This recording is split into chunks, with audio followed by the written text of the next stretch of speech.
السلام علیکم ورحمۃ اللہ وبرکاتہ۔ دوستو آپ یہ ویڈیو سنیں پہلے۔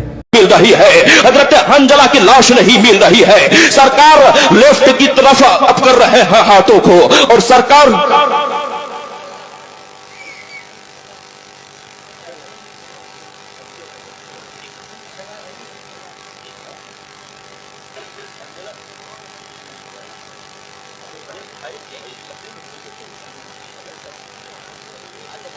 یہ شاعر صاحب جو ہے حنظلہ میں اختلاف کرتا ہے۔ اب یہ اس کو اتنا بھی معلوم نہیں ہے کہ تقریر میں جو گفتگو یہ نعت نہیں ہے، آپ نے رکھ کے آ کر کے پڑھ لیا تو ہو گیا، سمجھے نا؟ یہ نعت نہیں ہے، آپ لوگ جو ہے نا، ارے حضرت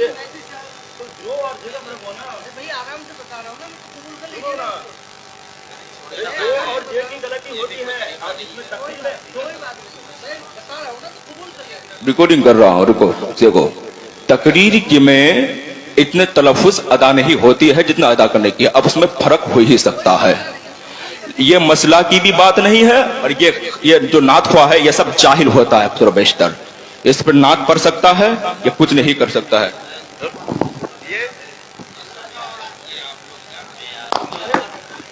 کوئی بات نہیں ہے، میری بات سنیے۔ السلام علیکم۔ یہ جو لفظ تھا نا وہ حنظلہ ہے زے سے، سمجھے؟ میری بات سنیے تو میں نے آرام سے، کوئی بات۔ آپ نے سنا یہ جو بیان کر رہے ہیں، بیان کرنے والے جو خطیب ہیں، یہ حضرت حنظلہ رضی اللہ تعالیٰ عنہ کا واقعہ بیان کر رہے ہیں۔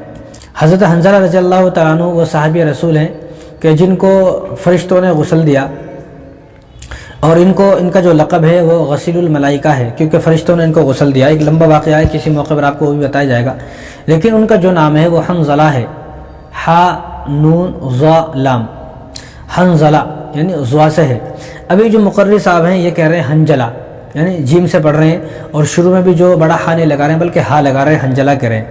اب ان مقرر صاحب کو بیان کرتے ہوئے بیچ میں شاعر نے ٹوکا۔ اب جو شاعر یہ بتا رہے ہیں کہ نہیں، حنجلہ نہیں ہے بلکہ حنظلہ ذا سے ہے، یہ بھی غلط ہے، یعنی دونوں اپنی بات میں غلط ہیں۔ نہ ان شاعر صاحب کو پتہ ہے جو اصلی لفظ کیا ہے، نہ ان مقرر صاحب کو پتہ ہے کہ اصلی لفظ کیا ہے۔ دیکھو، عربی ایک ایسی لینگویج، ایسی زبان ہے جس کا زبر زیر خالی اوپر نیچے ہوا تو پورا معنی بدل جاتا ہے۔ جس طرح میں آپ کو آسان لفظوں میں بتاؤں، جس طرح من الجنت والناس ہے، اب اگر کوئی آدمی اس کو من الجنتی پڑھنے لگے تو پورا معنی اور پورا ترجمہ غلط ہو جائے گا۔ من الجنت والناس یہاں پر جو ہے وہ جناتوں سے پناہ چاہی جا رہی ہے، لیکن اگر کوئی آدمی من الجنتی کہے گا تو اس کا مطلب یہ ہے کہ میں جنت سے پناہ چاہتا ہوں، پورا جو ہے وہ معنی بدل گیا۔ تو اسی طرح یہ حنظلہ ہے، اگر کوئی آدمی حنظلہ نہ کہہ کر حنجلہ کہے گا، حنظلہ کہے گا، یا کوئی اور ان لفظوں کو اگر بدل دیتا ہے تو پورا معنی غلط ہو جائے گا۔ اور دوسری بات، دونوں اپنی باتوں میں غلط ہیں۔ اور اس میں پہلی بات یہ سمجھنی چاہیے کہ جو مقرر صاحب ہیں ان کا مطالعہ بڑا خوبصورت مطالعہ ہو، ان کا مطالعہ ایسی کتابوں سے ہو کہ جن کتابوں میں یہ لفظ جو ہے وہ بالکل ٹھیک ٹھاک لکھے ہوئے ہوں، تاکہ ایسی غلطی نہ ہو۔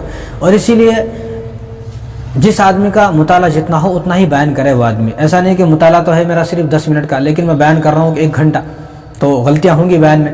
تو جتنا آدمی کا مطالعہ ہوتا ہے اتنا ہی آدمی بیان کرے، چاہے 5 منٹ ہو چاہے 10 منٹ ہو، لیکن وہ بیان ایسا خوبصورت ہو کہ اس بیان میں ہماری کوئی غلطی نہ ہو۔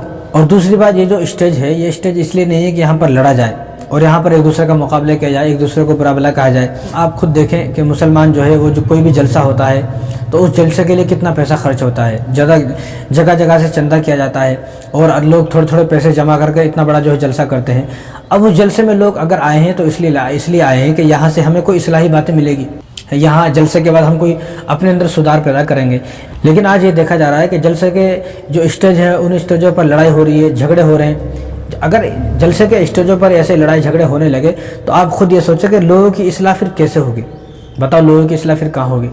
تو اگر یہ شاعر صاحب ان کو بتا رہے تھے تو ان کو خاموشی سے قبول کر لینا چاہیے تھا اور آگے بڑھ جانا چاہیے تھا، لیکن انہوں نے ان کی بات کو نہیں مانا کہ میں اس بات کو نہیں مانوں گا۔ دونوں میں جھگڑا ہوا، اور جھگڑا کہاں تک بڑھا آپ کے سامنے ہے، حالانکہ دونوں اپنی باتوں میں غلط ہے، لیکن جب انہوں نے ٹوکا تو ان کو مان لینا چاہیے تھا کہ ہاں میں غلطی پر ہوں۔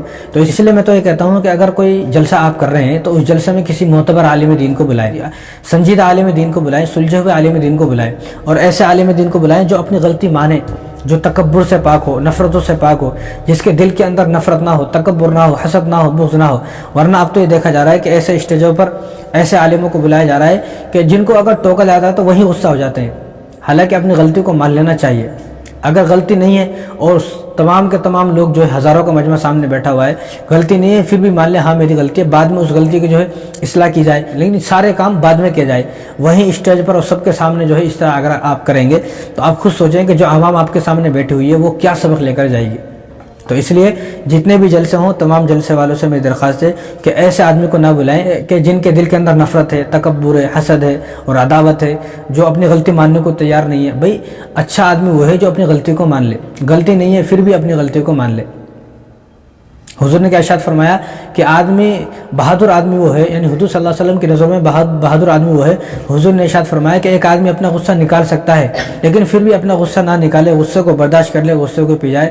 تو حضور نے ارشاد فرمایا کہ میری نظروں میں سب سے بہادر آدمی ہے. تو ہمیں سب سے بڑا بہادر آدمی بننا چاہیے. تو اس کے لیے کیا کریں کہ اگر کوئی آدمی ہمیں ٹوکے، غلطی بتائے تو غلطی کو مانے. بھئی میری یہ نہ سوچے کہ میری بے عزتی ہو گئی. اگر آپ غلطی مانیں گے تو اللہ تبارک و تعالیٰ آپ کی عزت لوگوں کے دلوں میں ڈالے گا.